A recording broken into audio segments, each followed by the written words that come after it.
This week on the Afterwards podcast, Anson Frericks, author of Last Call for Bud Light, offers his insight into what he describes as the unraveling of Anheuser-Busch at the hands of globe-trotting financiers and progressive middle management. According to Mr. Frericks, a former president of the popular brewery, the creation of an advertising campaign starring Dylan Mulvaney ultimately led to the evaporation of $30 billion in market capital. During this hour-long episode, Mr. Frericks talks with Competitive Enterprise Institute Senior Fellow Richard Morrison about the downfall and future of Anheuser-Busch. Thanks for being with us. Thanks for having me this morning. Now, your book covers a lot of territory, from 150 years of an iconic American company to 20-some years of your own career, and a great deal of changes in corporate America and globalization and some environmental, social, and political themes that have been becoming more dramatic and controversial in America in the past 10 years. So with all of that, which hopefully we'll get into all of it, the real question is, why did you write this book?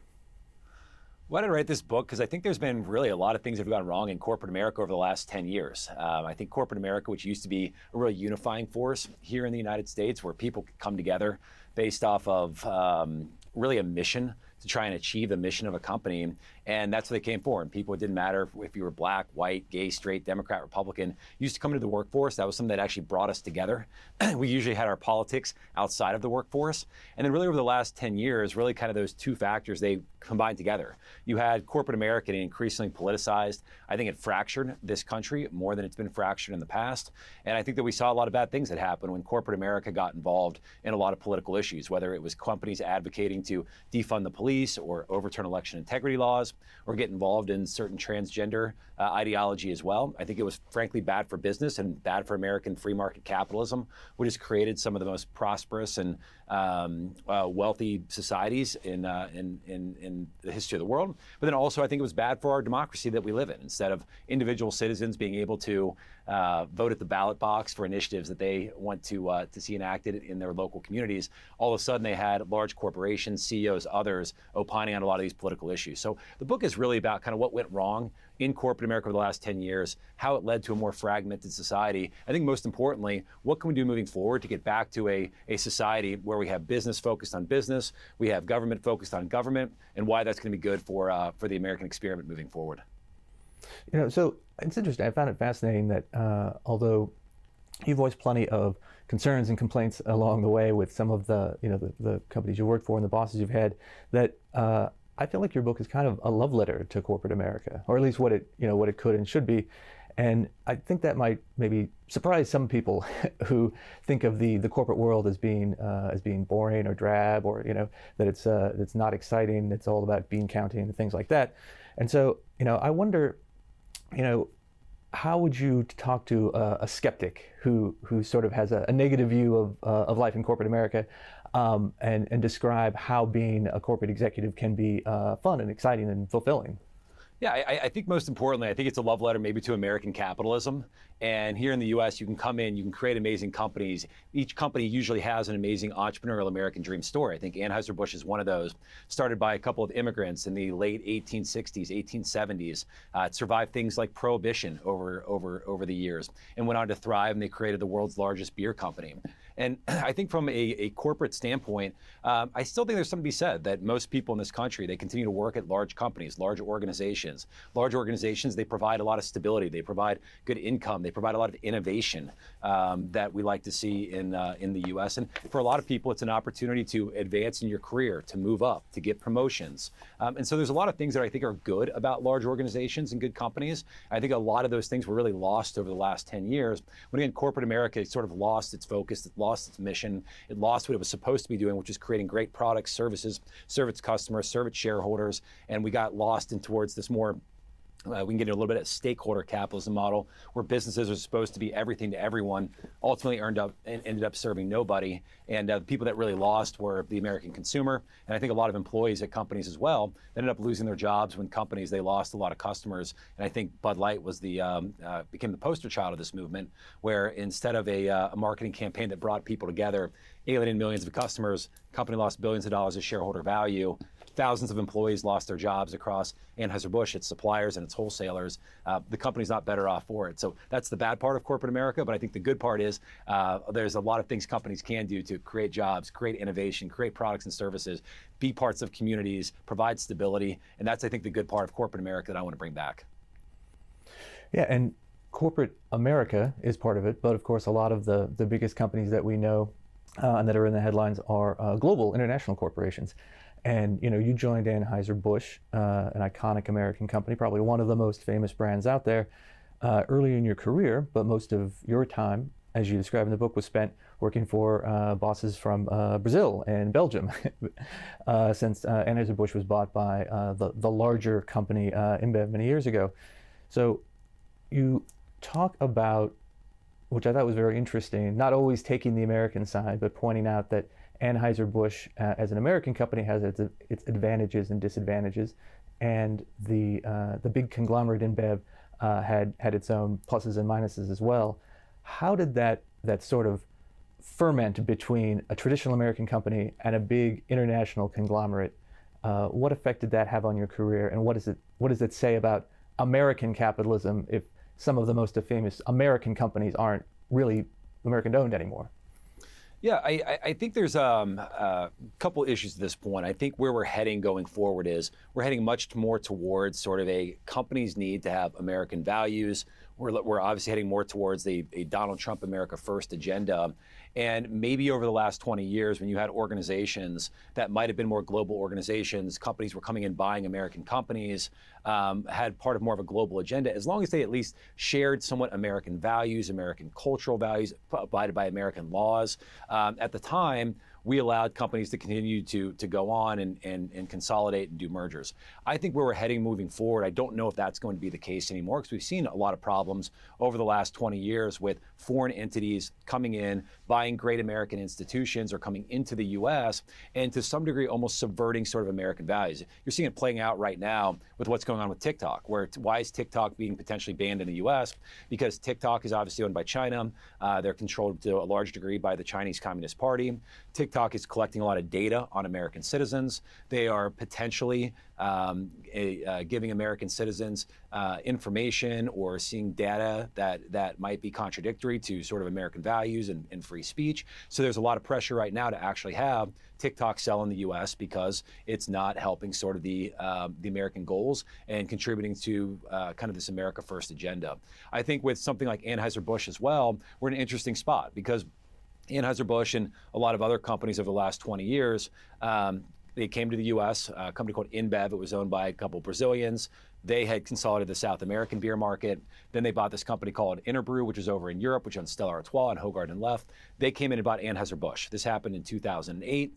And for the 2008 to really the 2000, I'll call it 17, 18 time period, actually there was a lot of shared cultural similarities. Companies believed in meritocracy. Companies believed in sort of this American dream. Companies believed in sort of American free market capitalism being able to grow.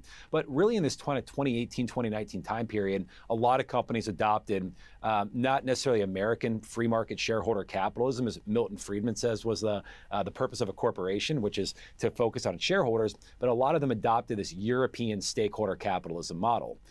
That was the sort of the Klaus Schwab World Economic Forum, more the Davos sort of crowd that said that the purpose of a corporation is to focus on all of its stakeholders, not just its shareholders. And that's a model that may have worked in Europe for certain reasons, even though that model has shown versus the US model to have substandard returns, and then also less relevance in terms of being able to produce better economic returns, lower inflation rates, lower unemployment. But all of a sudden, Anheuser-Busch really adopted this stakeholder capitalism model. ESG, DEI are really downstream, so environmental, social governance, diversity, equity, inclusion. A lot of those programs came in this sort of same time frame. And get into all the reasons why that happened. But I think that that's sort of problematic when all of a sudden that we're subverting sort of this American capitalism model that used to be much more sort of free market based. Companies could pursue their own mission. They could have their own cultures. They could hire in whatever way they wanted to. But now you're bringing in these other sort of outside factors. And certainly I think the foreign-owned companies were more susceptible than others because they were based in Europe or they're based in China. And so they have to abide by some of the European and Chinese regulations, which I think come into the U.S. And that's where I really see see things being problematic moving forward if sort of these foreign companies are coming in and putting in foreign values into American companies, subverting sort of the culture of these companies and making their U.S. counterparts less competitive. That's the big problem that I see going forward with foreign-owned companies owning here in the U.S. And there might be a reason to start having more U.S. ownership. Maybe some of these businesses should sell their U.S. business units, as we're seeing with what's going on with TikTok right now. So you mentioned the difference between the traditional shareholder-focused approach of capitalism, as famously described by Milton Friedman. You quote Milton Friedman's famous New York Times article from 1970 that the purpose of a corporation is to maximize its profits and serve its shareholders.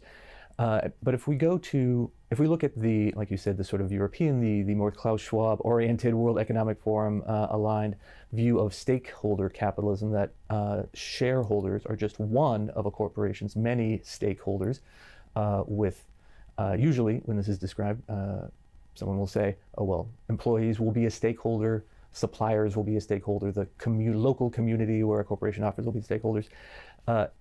Those are often suggested, but of course they're not exhaustive. And so I wonder if you could talk a little bit about the stakeholderism, so this idea, and who gets to be a stakeholder. Does anyone who raises their hand and says, I'm interested in this corporation, become a stakeholder? Or are corporations still able to define for themselves who their stakeholders are, who they consider important?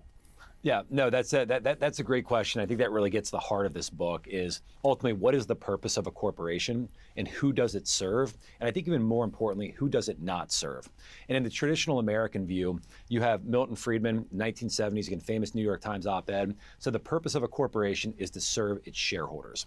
How does it, and who are its shareholders? These are the people that actually have an ownership interest in the organization. And then how does it serve its shareholders? Well, it makes great products, services, that creates revenue, that allows the company to hire more employees. Those employees, they can create more products, which leads to more revenue, more innovation. The company can continue to grow. It can pay taxes, and it can do all the great things that a corporation does. Then that happened in the 1970s. What's interesting, at the same time in the 1970s, there was this European model that took hold over in Europe. And this is this stakeholder model, as put forward by Klaus Schwab, the World Economic Forum, the Davos crowd, which said, no, actually the purpose of a corporation is to serve all stakeholders. And those stakeholders, as you said, are not only the shareholders of the organization, but those are employees and those are the government. They can be activists as well. They can be community members, people that don't necessarily have ownership interest in the organization, but they are impacted by the company. And of course, in both models, the shareholder model with Milton Friedman, of course, a company has other stakeholders that are involved in the business, but the one that they hold above all other are the shareholders. You do what's best by shareholders, and then generally all the other stakeholders will benefit long run. Whereas the stakeholder model says that all stakeholders are essentially equal. It doesn't say if shareholders take precedent or employees or the government or activists or community members. So it's always been somewhat ambiguous and nebulous. And I think both systems purport to do two things. And those two things are create better economic returns for the company and create better societal outcomes. And I just take a look at this, and I take a look at both broad-based kind of US versus European systems over the last 40 years. Let's talk over the last 40 years.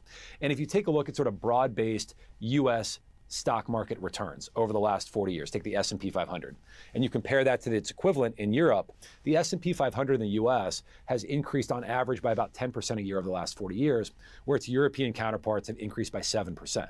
So that's a big delta, that's 3%. That might seem not like a lot to you, but if you had a $100,000 retirement, for example, in 1970 and invested in the US, it'd be worth $4.5 million today. Whereas if you invested in Europe, it'd be worth $1.5 million today. That's the difference of the compounding of interest. So the US system works well there. And the second piece is, okay, well, what was better off? Was the US societally better off than Europe? I think on almost every single broad-based prosperity metric, whether it's GDP growth, whether it's per capita income, inflation rates, unemployment rates, I think the US has beaten the European stakeholder model on that piece as well. So in terms of, I think, kind of why is that? Well, it was just very clear of what companies in the U.S. are focused on, what their mission is. They're focused on shareholder returns, and then there were a lot of other tangential benefits otherwise. Whereas in Europe, a lot of companies got distracted. A lot of companies were trying to do things not necessarily for the mission of the company or to make dollars for their shareholders, but they might have some sort of other piece where they're trying to work with community members, they're trying to work with activists, they're trying to work with governments. I think that's distracting to a lot of businesses. And then ultimately it just shows when they're not as competitive, they're not able to grow as much. And then also I don't think the European continent benefited either. And a lot of people have wondered to the extent that there's been a significant shift in American corporate governance towards what you call, the European model, the sort of World Economic Forum model over the past several years. Where did it come from, and why if on one hand the traditional American view is more the Milton Friedman view, why do we seem to have had a move in the other direction? And I think one of the things in your book that really connects to this, that may not be obvious to people who are just following the headlines from day to day, is the background of the mortgage meltdown and the Great Recession and the Occupy movement. Occupy New York, also here in Washington, D.C. There were two different Occupy encampments back then. I remember them well. What was the connection between that sort of rising hostility to big business, the corporate response to that, and then this sort of kind of creeping stakeholderism, if you will, in American big business? No, that's right. So if you take a look, going over the last 100 years or so, there's been much more of a gradual march towards more free markets, more free trade, more openness, more liberalism, capital markets. But there's blips along the way. And some of those blips can happen if there's a Great Recession, which kind of took in FDR's New Deal. And then there was other blips that have happened along the way, which have led to more government regulation or more tightening. I think one of the last times there was actually kind of a blip in this march towards more free markets, more capitalism, more interdependence was really what happened in the Great Recession. If you recall, during the Great Recession of 2008, 2009, you had a lot of the banks that they had lent money, subprime mortgages to a lot of individuals. A lot of individuals lost their homes, but a lot of banks got bailed out by the government. And there was a lot of anger and a lot of angst when this happened. There was the whole Occupy Wall Street movement that happened subsequently, and a lot of banks were trying to look for ways to start repairing their image. And they started to look to repair their image, and there was a kind of an easy way to do so. And there was this new idea that had popped up called ESG, environmental social governance, is to how sort of corporations and others should work together. That term was first coined in the year 2005. It was a UN initiative to think about how companies and governments could work closer together. The U.S. generally kind of reflected it, didn't really do anything with it, didn't want anything to touch for the first 6, 7, 8 years. But then after the Great Recession, all of a sudden, how can you repair your image? How can you look better? This ESG thing looked kind of pretty good initially. Hey, first, companies need to be good environmental actors. Of course, that they can't pollute the environment beyond what's tolerated, or you can get fined for that. If you're an oil company, you just don't want to spill oil and gas. On the social side, of course, companies can't have child labor. They don't want to do that. That would violate a lot of labor laws. And governance, there's a lot of simple governance things. You want to be audited, for example. You want to have board members with different viewpoints and diversity of board views. All those just sounded very good, and they were very benign when this ESG acronym first started up.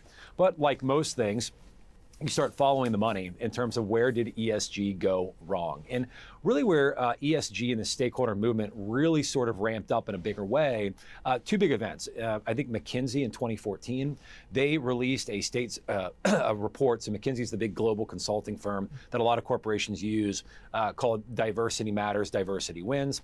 And they were showing that boards and companies that are more diverse are ones that perform better economically. And they use this to essentially sell a lot of their consulting services on what became DEI policies, diversity, equity, inclusion policies, for them to try and make more money. Even though they couldn't really replicate the results of this study, but they used it to make more money. And at the same time, in 2016, there was another big event that happened. This is when Donald Trump gets elected president. And Donald Trump getting elected president was a big shock to the system, especially if you're on the international order. And if you're in your Europe and your other organizations that relied on the U.S. to participate in global organizations like the Paris Climate Agreements, like the World Health Organization, the UN Human Rights Coalition, which Donald Trump pulled out of all of these organizations. And then all of a sudden there was a big reaction that said, well, if the US and government is not going to solve existential crises of climate change, of systemic racism, of human rights, et cetera, well, then we now need businesses to do this. And you had a lot of large progressive organizations with a lot of money. You had endowments like Harvard, Yale. You had pension funds like the California pension system, New York pension system, European sovereign wealth funds, Norway, et cetera. They had a lot of money. And they started taking this money and they invested with large asset managers like BlackRock, State Street, Vanguard, which managed almost $20 trillion worth of assets on behalf of these institutions and on behalf of kind of everyday folks like you and me with our 401ks. C-SPAN's Afterwards podcast continues in a moment.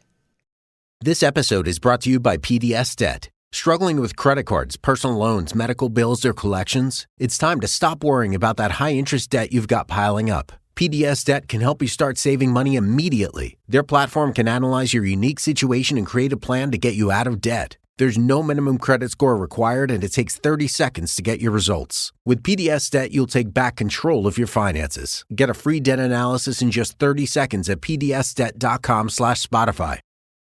This episode is brought to you by Shopify. Upgrade your business with Shopify, home of the #1 checkout on the planet. Shop Pay boosts conversions up to 50%, meaning fewer carts going abandoned and more sales going cha-ching. So if you're into growing your business, get a commerce platform that's ready to sell wherever your customers are. Visit Shopify.com to upgrade your selling today. Now back to C-SPAN's Afterwards podcast. But these large organizations that had almost a plurality of the assets, they started to say, okay, if you're going to manage our money, we want you to start solving sort of the business or the issues, the big existential crisis issues that the U.S. government is no longer doing. But if you want us to work with you and invest money in your businesses, you now need to get involved in these issues. So all of a sudden, in really this 2017, 2018 timeframe, you have Larry Fink, who is the head of BlackRock. He starts writing letters to organizations telling them they have to earn their social license if they are going to have BlackRock support on voting matters at corporations or within the boardroom of corporations. And they wield a lot of power in the boardroom because BlackRock, State Street, and Vanguard, they are the single largest shareholders in every single corporation, in almost every single corporation in corporate America. They own approximately 25 to 30% of almost every single company with their collective voting power. And since their biggest people, their biggest client dollars come from a lot of these progressive funds, they were putting now a lot of pressure on corporations to act and behave differently. The big problem with this is that if all of a sudden they were changing the mission of an organization away from shareholder value, which is generally sort of the principle of law in the US, that if you are managing someone's money, you're a fiduciary for them. Most pension funds and most people, you have an obligation to maximize the value of their dollars without inputting any political or social issues in there. This was somewhat problematic for the ESG promoting asset managers that all of a sudden wanted to put ESG into the corporate governance of every single organization, and that also wanted them to be able to now philosophically manage companies differently, more towards the stakeholder capitalism and ESG piece.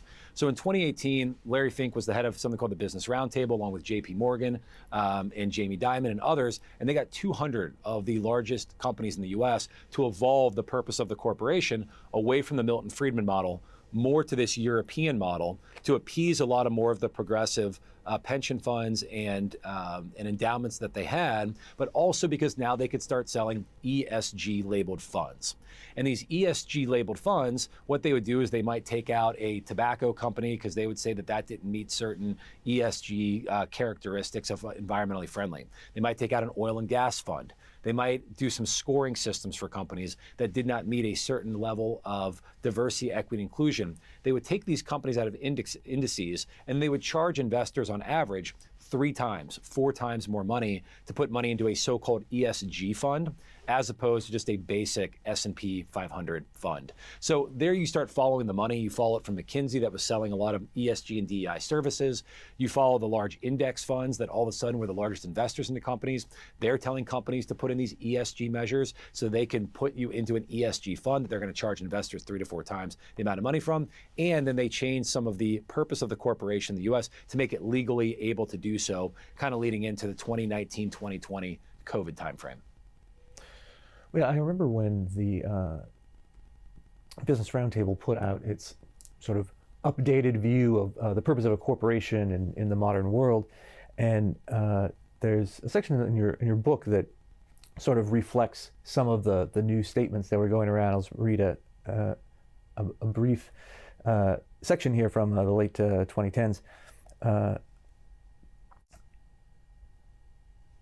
In the first category were things like Anheuser-Busch's pledges to, quote, continue fostering an inclusive workplace so that underrepresented groups across our markets are not only represented but can succeed in business.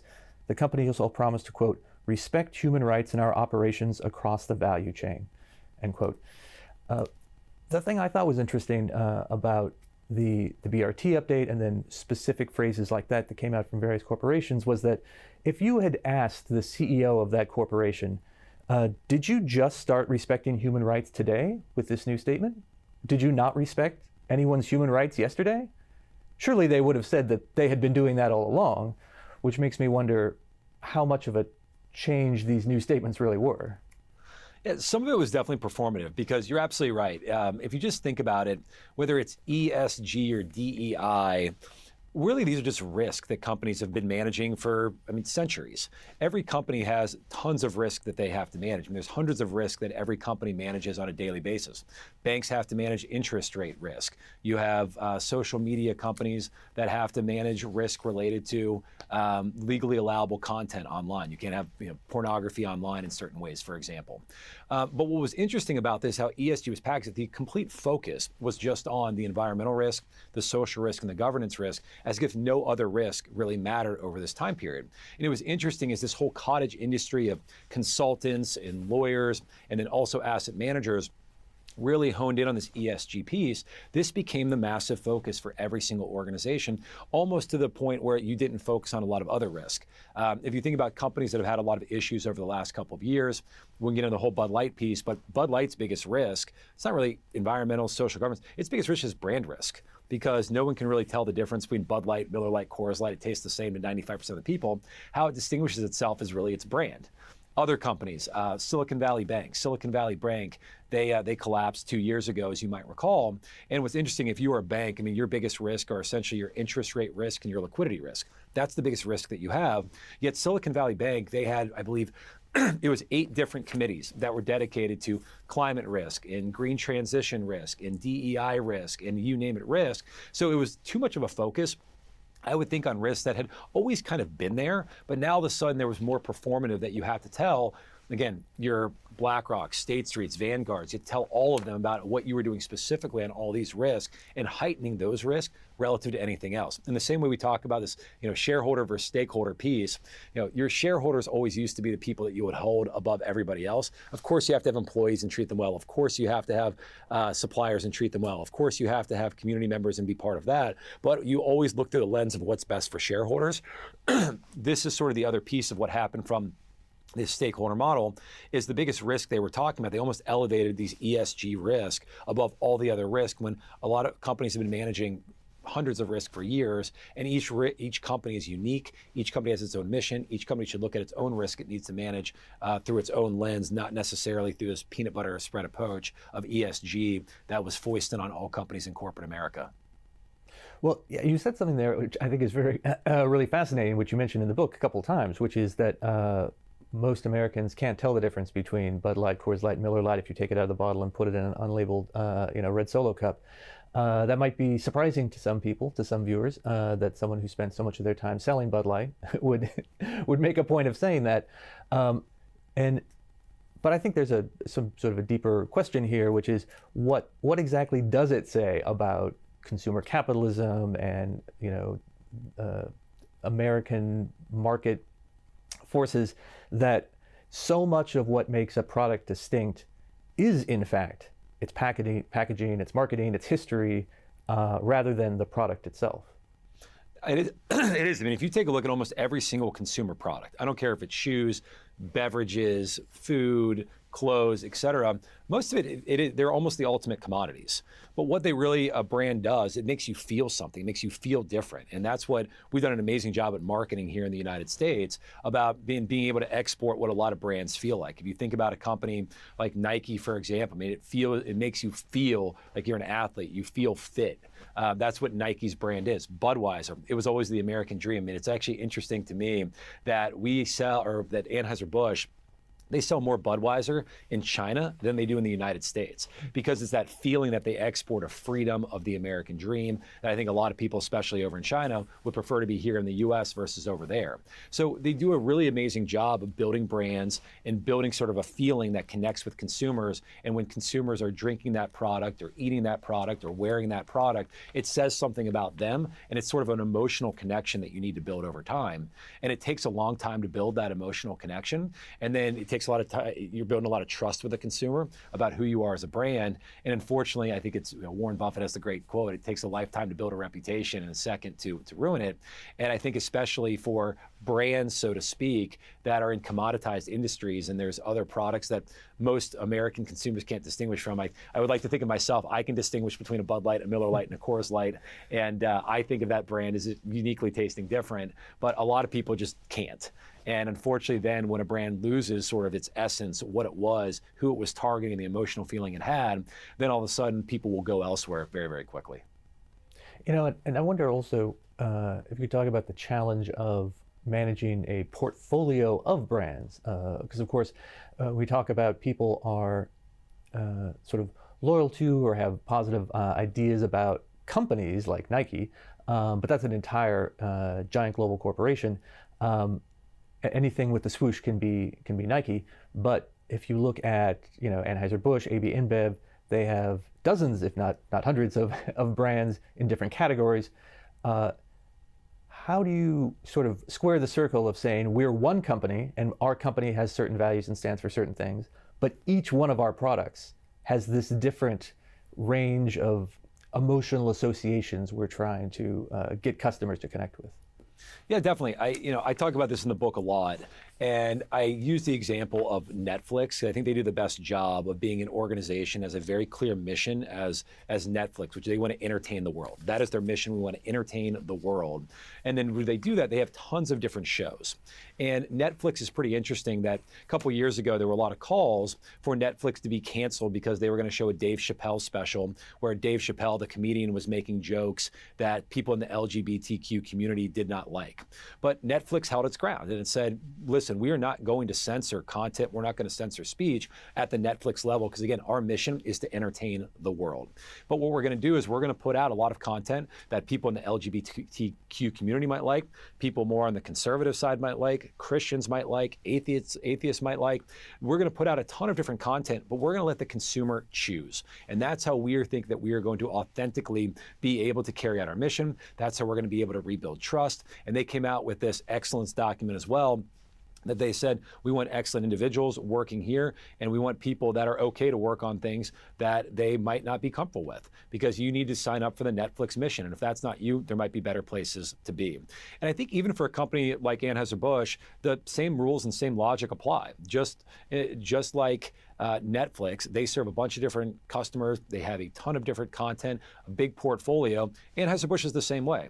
And that their broader mission is they dream big to create a future with more cheers. That's their global mission. That's what they're going for right now. So great. Well, if you're going to create a future with more cheers, you have to be able to make people cheersing that are in maybe more red states, that are in more blue states, people that are black, white, Asian, gay, straight, you name it. And so they should have a whole different group of brands that supports those types of customers.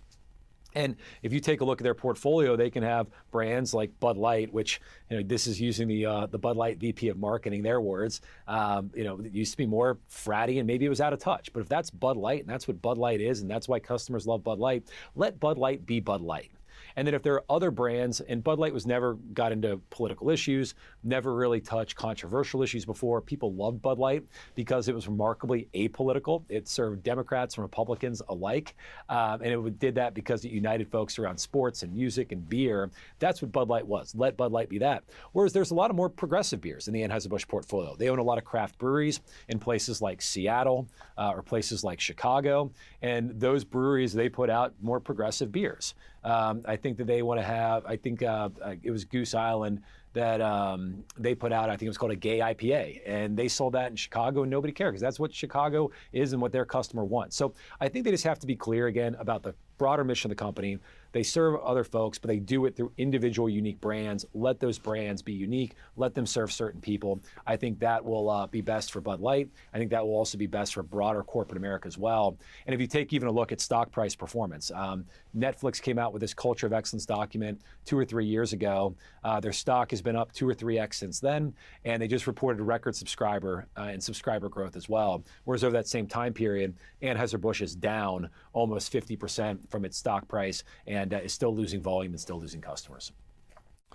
Well, yeah, we'd be remiss, of course, if we did not talk about the most high-profile Anheuser-Busch event of recent history, which is the now infamous marketing collaboration between Bud Light and trans-influencer Dylan Mulvaney. And that promotion turned out to be what I think everyone could agree to be somewhat of a PR disaster for the brand.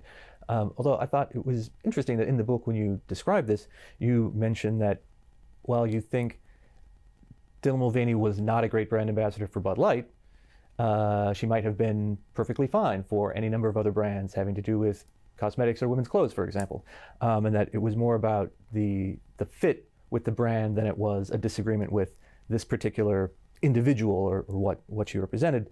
But I think, feel free to talk about how you think all of that went and give your top takeaways. But I would say also, after all the drama of the past couple of years, and the controversy has sort of been recurring in the news multiple times since then, what do you think the final takeaways are for other brand managers?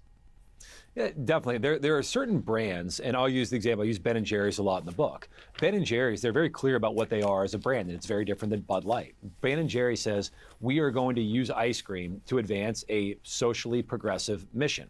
And so they come up with different ice creams, like Empower Mint, which is to support women empowerment causes. They had a Pecan Resist brand, which was supposed to be against Donald Trump. When Donald Trump first won, it was a Pecan Resist. And they have a bunch of other different brands that they use, and right on their website, they're very clear that we are going to use this to fight for things like overturning election integrity laws, defunding the police.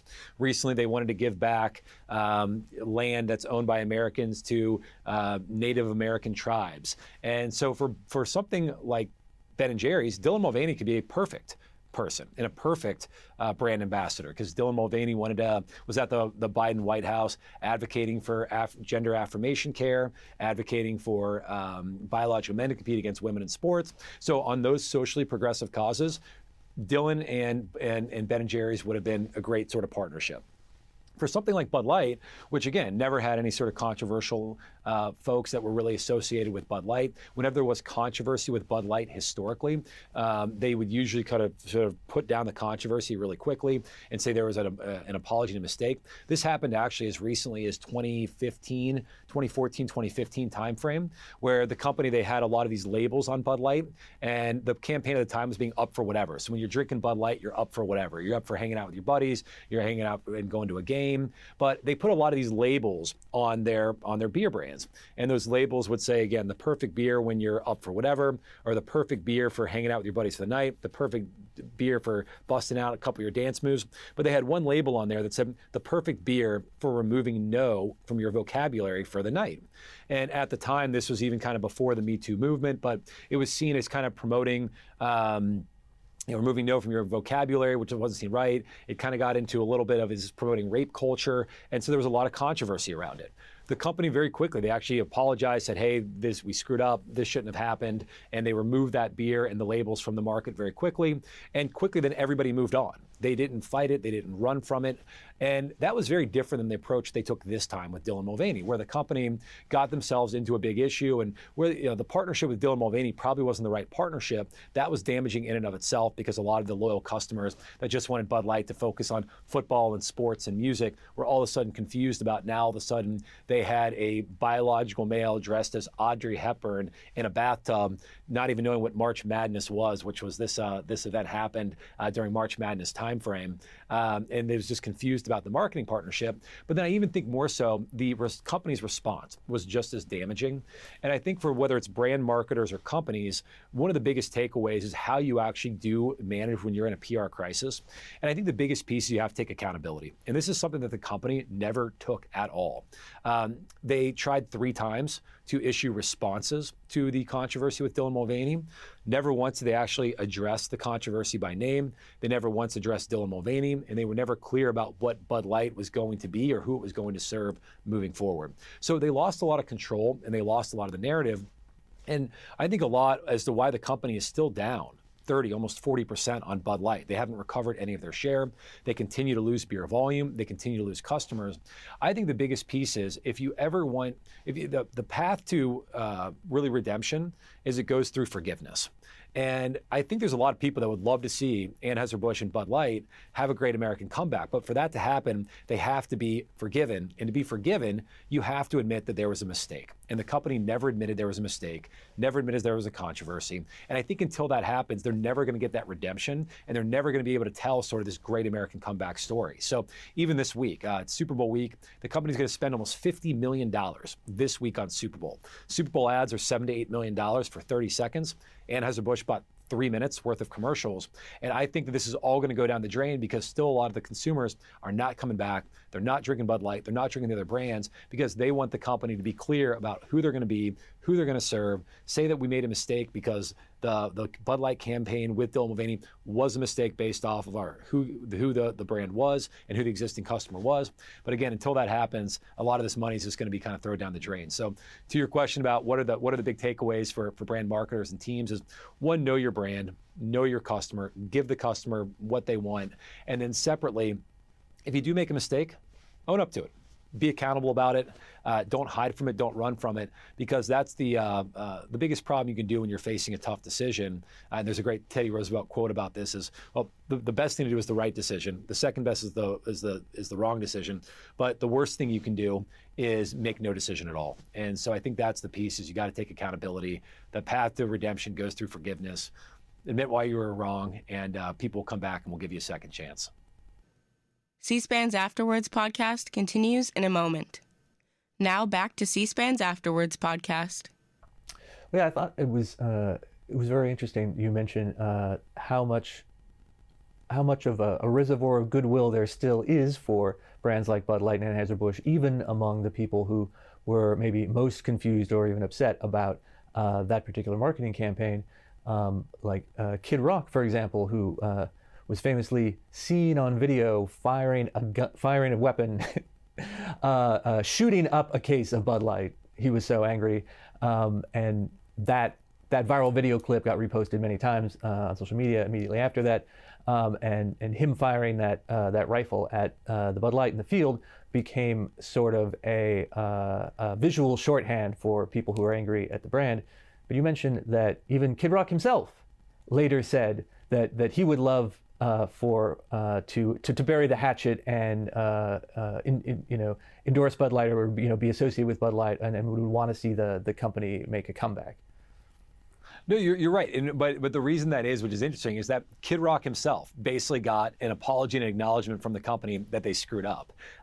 So Kid Rock goes on Joe Rogan's podcast and tells a story where he's at UFC Ultimate Fighting Championship event, and the CEO of Anheuser-Busch happened to be there. And so they ended up meeting and getting together, and Kid Rock was kind of going hard at the Anheuser-Busch CEO, telling him how he screwed up, telling him how he made the wrong decisions, telling him how he needed to stay out of politics. The Anheuser-Busch CEO was kind of groveling, said, yeah, I know, I get it, but can we maybe grab a beer sometime and get together? And then so 2 or 3 weeks later, Kid Rock, the Anheuser-Busch CEO and some other folks flew out, met Kid Rock, they had some beers, they got together, and Kid Rock essentially said these guys said that they screwed up, and they apologized, and that they were unable.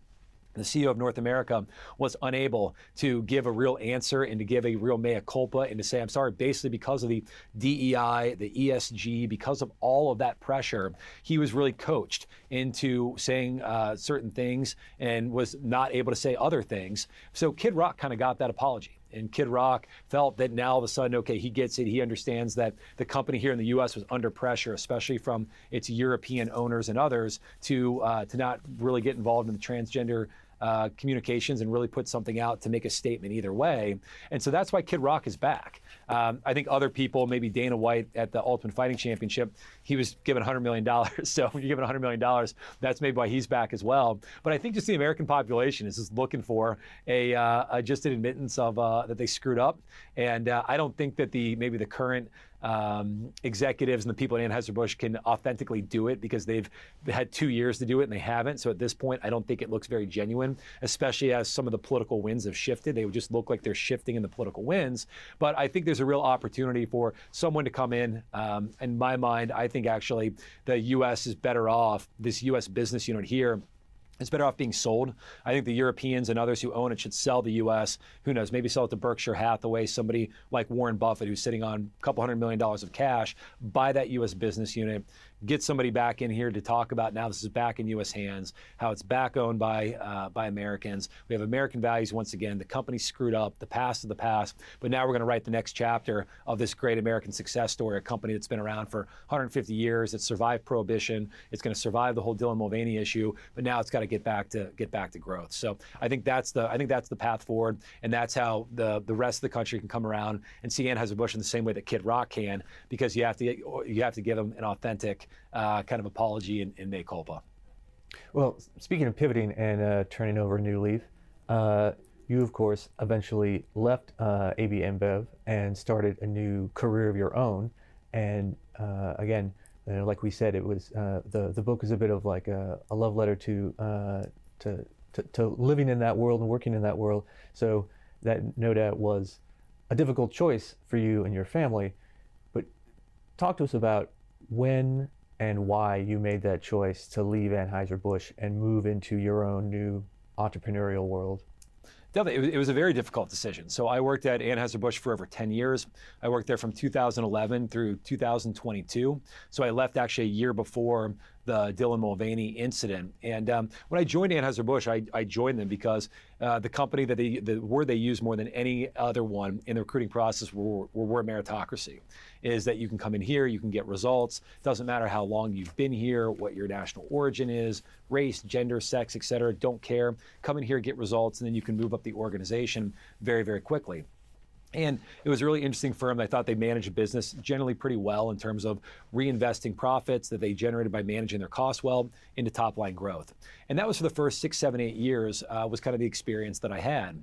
But really starting in that sort of 2018, 19, 20 timeframe, and especially after COVID, the company really changed. And I think it changed a lot with corporate America also. I think there's a real seminal moment in this country, and it was really COVID.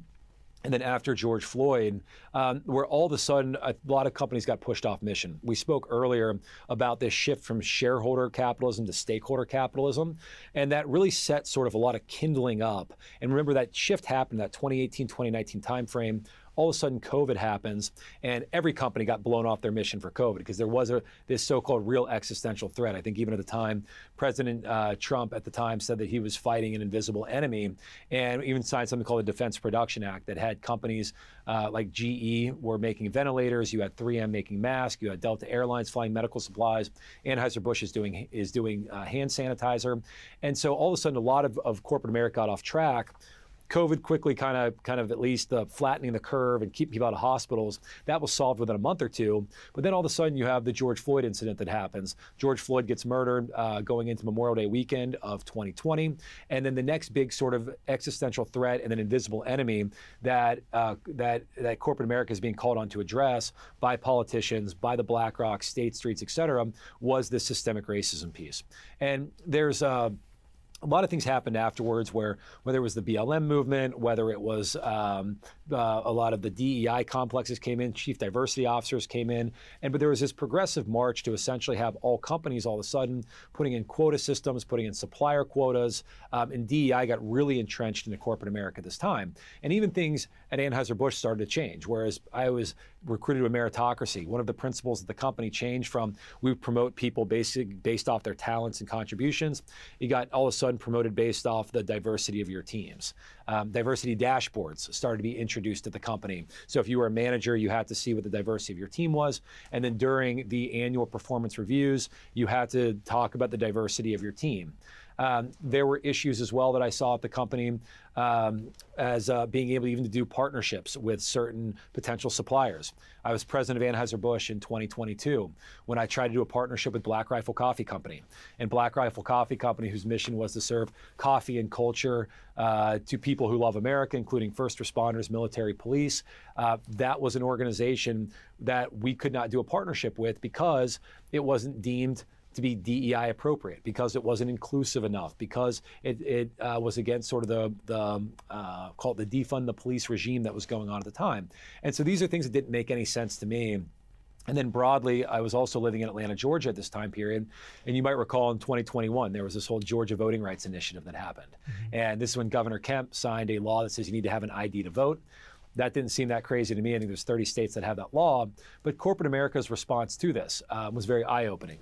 You had BlackRock, again, was the very first company that came out and said, we're against this law. We're going to push back on it. People in Georgia are essentially wrong. Coca-Cola and then Delta, which were headquartered in Atlanta. Then all of a sudden they spoke up against this law and said, we're against this law. Major League Baseball that year, the All-Star game was in Atlanta. They canceled the All-Star game that year and moved it to Denver. I was going to sell a lot of beer at the All-Star game in Atlanta, but then they moved it to Coors Field in Denver, and at Coors Field, our biggest competitor, we weren't going to sell any. Right. So anyway, I saw a lot of changes that were happening broadly in corporate America. A lot of that was being reflected at Anheuser-Busch. And so I was having a conversation with a buddy of mine from high school, a guy named Vivek Ramaswamy, who I've known him for 25 plus years. Went to high school together, always kept in contact. This was before he ran for president and co-founded, I guess, co-led Doge with Elon Musk for a period of time. We noticed all these changes going on in corporate America. We thought this evolvement from this shareholder capitalism model to stakeholder capitalism model was causing a lot of companies to get involved in political and social issues that they otherwise wouldn't. We thought that those political and social issues were going to be bad for business. It was going to fracture a lot of the company's customer bases, and it was going to be bad for more broadly democracy, because instead of, again, citizens deciding if they want elected officials to put in election integrity laws, instead of having that model, we thought it was a worse model to have CEOs and large corporations opining on these laws. So anyway, at this time period, we went out, we raised money from folks like Peter Thiel, Bill Ackman, Founders Fund, and we created a new company called Strive Asset Management. And what Strive does is it was actually going to be, it is an alternative to BlackRock, whereas that company wants companies focused on stakeholders and stakeholder capitalism. Strive was created to just be unapologetic about our support of American free market shareholder capitalism, as Milton Friedman says, was going to be the real purpose of an organization. So in 2022, I left Anheuser-Busch to go and co-found Strive.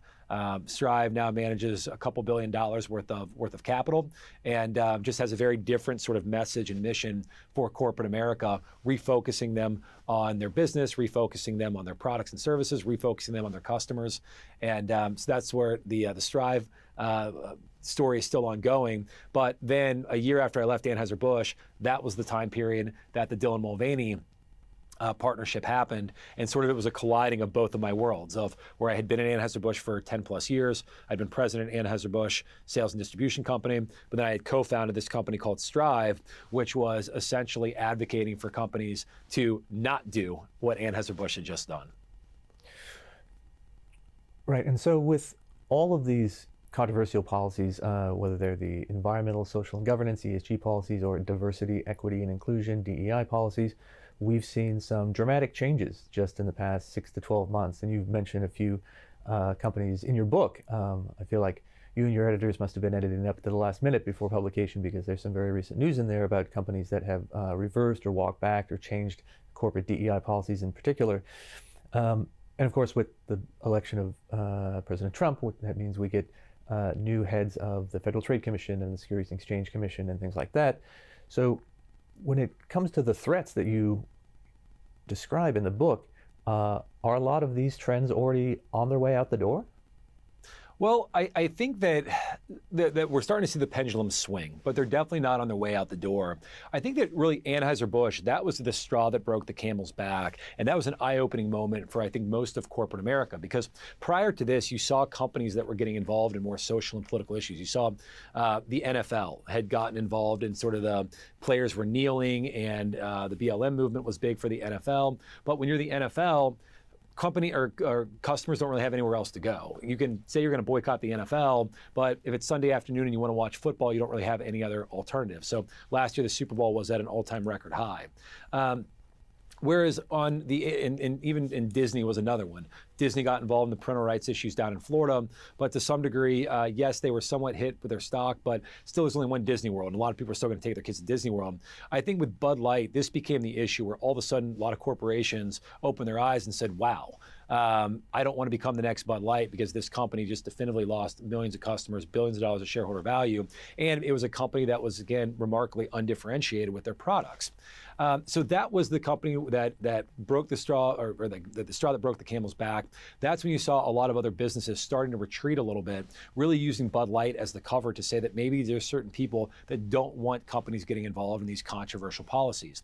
And fear is contagious, so I think there was a lot of fear in corporate America, and people were afraid to speak up, and there was almost this preference falsification where I don't think a lot of companies even wanted to get involved in the ESG, the DEI mandates. They're really told by, again, BlackRock, State Street, Vanguard's do it. A lot of businesses, it wasn't authentic to them to put in either quota systems from a hiring standpoint or have to advertise to every single affinity group in the world. So it was almost a relief, I think, also with the Bud Light provided cover to say, hey, we're going to step back. And so you started to see companies like Tractor Supply Company, Walmart, McDonald's, others that were kind of the first companies to take a step back. Harley Davidson, other of these more heartland type of companies were the first ones to kind of take a step back and say, hey, we need to pause maybe some of the initiatives that we have going on as we're getting too involved in politics and not close to our mission. But what's I think been interesting is you've started to see a lot of other companies more on the coast even. You have Meta and Facebook. They took steps back from a lot of ESG and DEI policies, also because they saw that these policies, they really started to infringe on their mission. If Mark Zuckerberg and Meta were going to be a free speech platform and have people be able to open their minds, well, then they should not have to start censoring speech or censoring information at the behest of either the Biden administration or at the behest of certain groups. The Human Rights Campaign is a group, for example, that tries to censor a lot of speech as it relates to LGBTQ commentary. So a lot of them started walking back. I think what's interesting is where we are now is that system, that whole DEI pushback, I think that was to a large degree actually helped Trump win this election. You're seeing him speak to DEI a lot and pushing back on it, but you still have other companies that haven't taken a step back. Costco and JP Morgan are two of the more vocal ones that have said, no, we're leaning into DEI, we believe in DEI. I think the big problem is that the word DEI has just become a bad word. And even if they try and reframe DEI to be about merit or be about excellence, or just trying to be about finding the best and brightest people, I think that narrative has been lost, and that they're going to have to come up with something else to explain what their hiring policies are, what their supplier policies are. Maybe they move towards, I don't know, merit, excellence, and intelligence. That's one that's coming up, MEI, merit, excellence, and intelligence, or just brand it something else. But I think you need to be explicit about who you are as a company. You need to be explicit about your policies, because otherwise people are just getting confused. So I see the companies that still haven't come around probably will, but it's going to take a little bit of time. And I think we're still going to see some ups and downs and starts on the DEI narrative over the next year or two.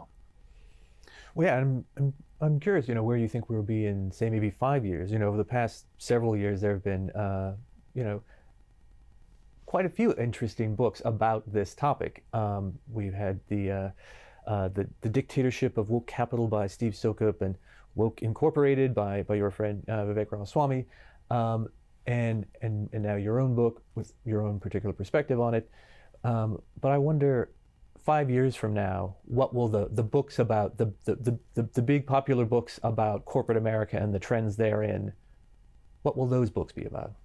So one of the reasons I wrote this book, because I hope that the next trends in corporate America are getting back to being mission-focused companies that are going to unleash an incredible amount of technology and innovation that are going to continue to improve the living standards of the folks we have in the U.S. If you think about this country, we're the wealthiest, the most prosperous country on earth. And I think we could have headed down a direction that was more like Europe if we had adopted this stakeholder capitalism model of companies getting more involved in politics, being off mission, people at the companies getting involved in a lot of social political issues, not necessarily getting involved in work and advancing the mission of the company. But I think where we're heading now is that we should have not only tons of innovation, new startups, but I even think that your legacy companies. Think of what Facebook and Twitter and X and everybody else can do if you actually are allowing the number of voices to speak and number of ideas to flow freely.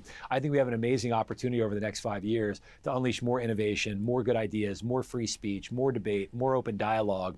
And I think that's going to be good for sort of the American experiment and what America has been on this path on over the next 250 years as we celebrate our 250th anniversary in 2026, to unleash more of what American capitalism has produced. And I hope there's going to be, in 5 years from now, new amazing companies that are the new AI leaders, that are the new technology leaders, that we're going to Mars, and that we're focused on more of those missions, as opposed to having business get involved in a lot of controversial issues that are unrelated to the company, that are distractions, that make us less competitive versus China or versus Russia or versus other countries and other companies that really didn't go down this ESG and DEI path.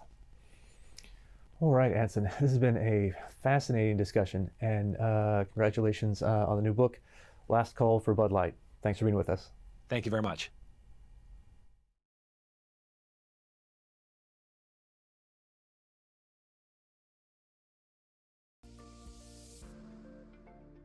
Thanks for listening to this week's Afterwards podcast. If you are interested in podcasts about nonfiction books, listen to C-SPAN's Book Notes Plus podcast for interviews with authors and historians hosted by Brian Lamb.